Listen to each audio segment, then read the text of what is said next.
¿Qué tal? Bienvenidos una vez más al devocional con el pastor Gerson González, donde día a día nos acercamos a las Escrituras para conocer y experimentar el poder del Evangelio. Deseamos que seas grandemente bendecido mientras escuchamos la palabra de Dios, porque la palabra de Dios no está presa. Comenzamos.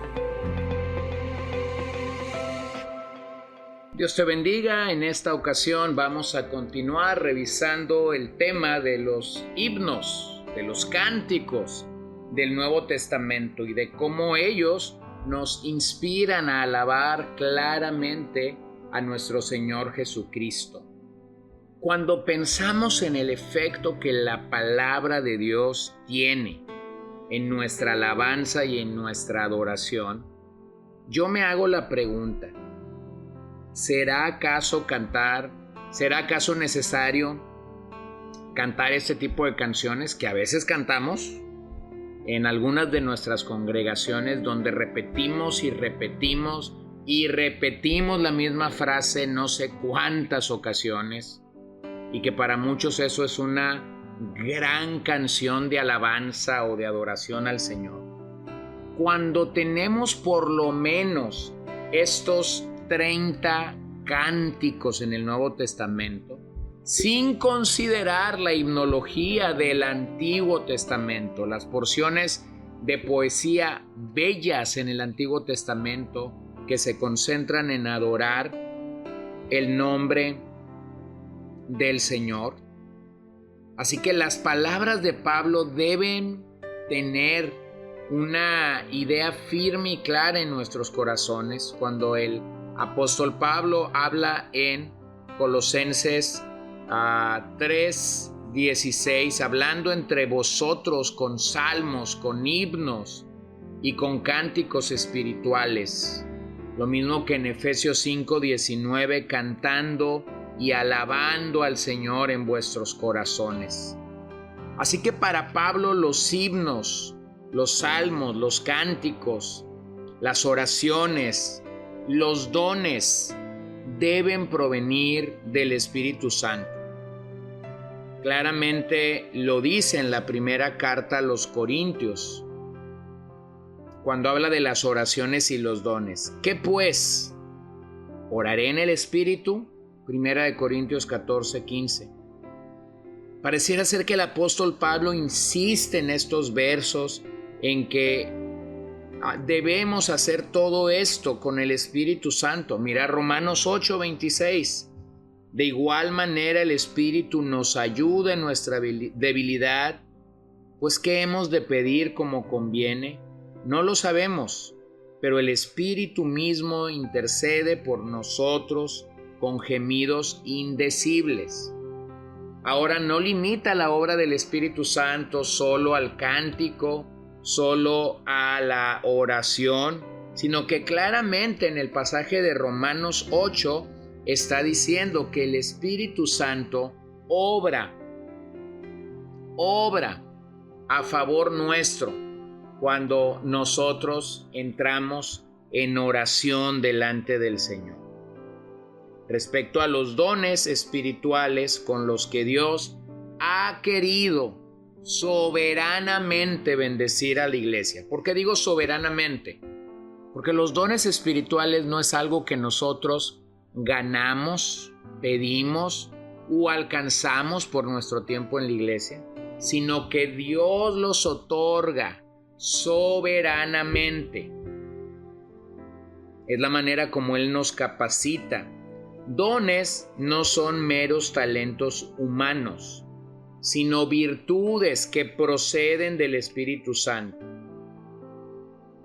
Cuando Pablo escribe a los Corintios en el capítulo 12 les dice: no quiero, hermanos, que ignoréis acerca de los dones espirituales.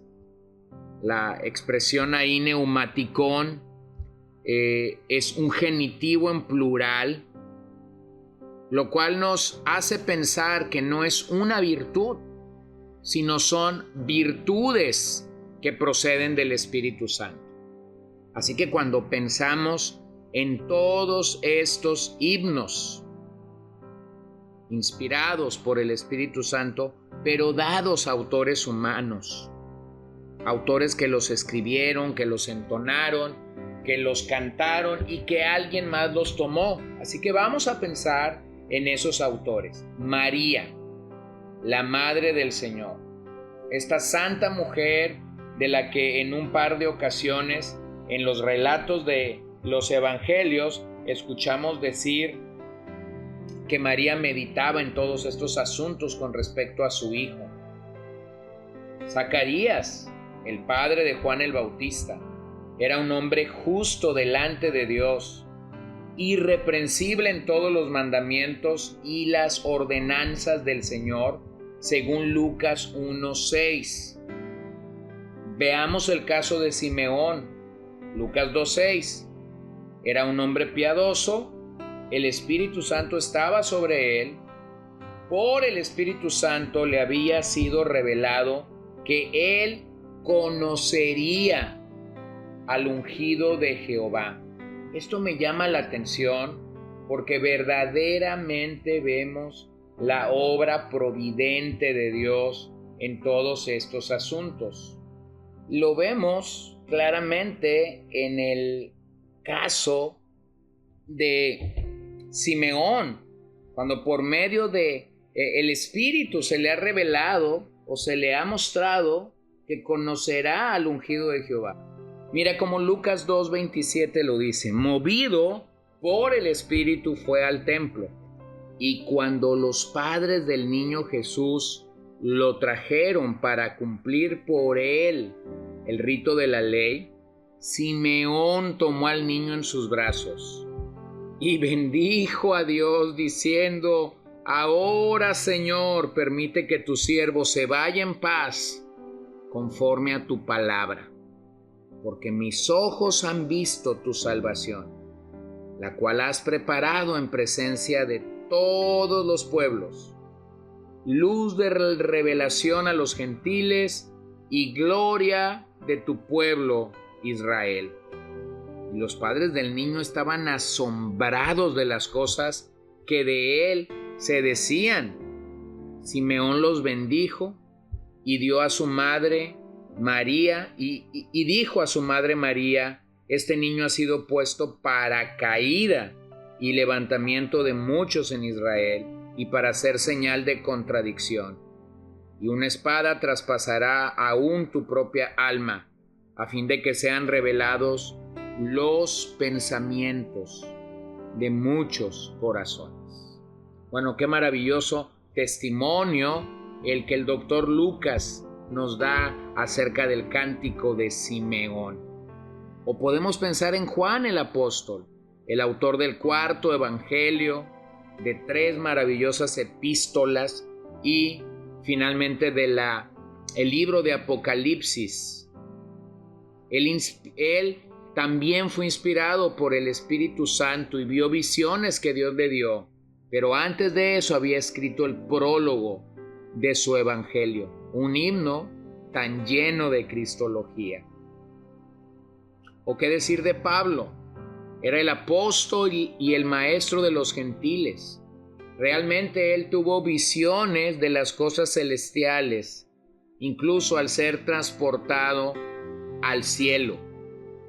Bueno, de manera que la calidad espiritual de la himnología o de los cánticos novotestamentaria tuvo mucho que ver con los himnos que ellos están escribiendo, que ellos realmente están proclamando en el día que el Señor se los ha dado o se los ha compartido.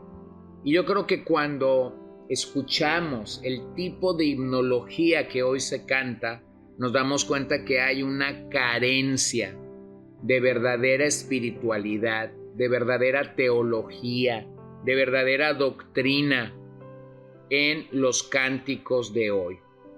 ¿Cuál sería la finalidad de los himnos en el Nuevo Testamento? Bueno, claramente podemos ver algunas de estas características. Así que permíteme destacarlas simplemente en este episodio y dejar para nuestro siguiente la explicación de cada una de ellas. Finalidad número 1, Dios debe ser exaltado por su grandeza, por sus actos portentosos, pero principalmente en el Nuevo Testamento, por sus actos redentores. Que no se nos olvide que claramente la Biblia dice que el Señor está añadiendo a su iglesia primeramente a los que ha comprado. Los ha comprado a precio de sangre.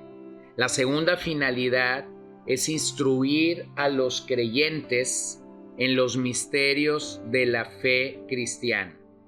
Gracias a pasajes como los que ya hemos mencionado, es que podemos tener una explicación clara de ciertas verdades cargadas de tanta teología, como lo vemos en Juan capítulo 1.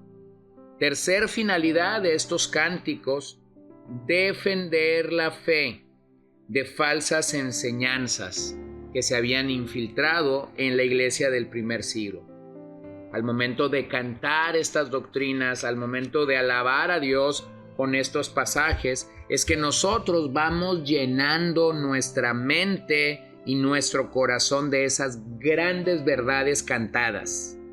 Entonces, qué maravilloso es cómo los grandes himnos a lo largo de la historia quedan con nosotros por su contenido. Bueno, qué decir de Castillo Fuerte, el canto de Martín Lutero en la Reforma. Qué decir de himnos como Santo, Santo, Santo, cuán grande es Él. Himnos cargados como Sublime Gracia, que al paso de los años siguen con nosotros en la iglesia. La razón es que están llenos del Señor.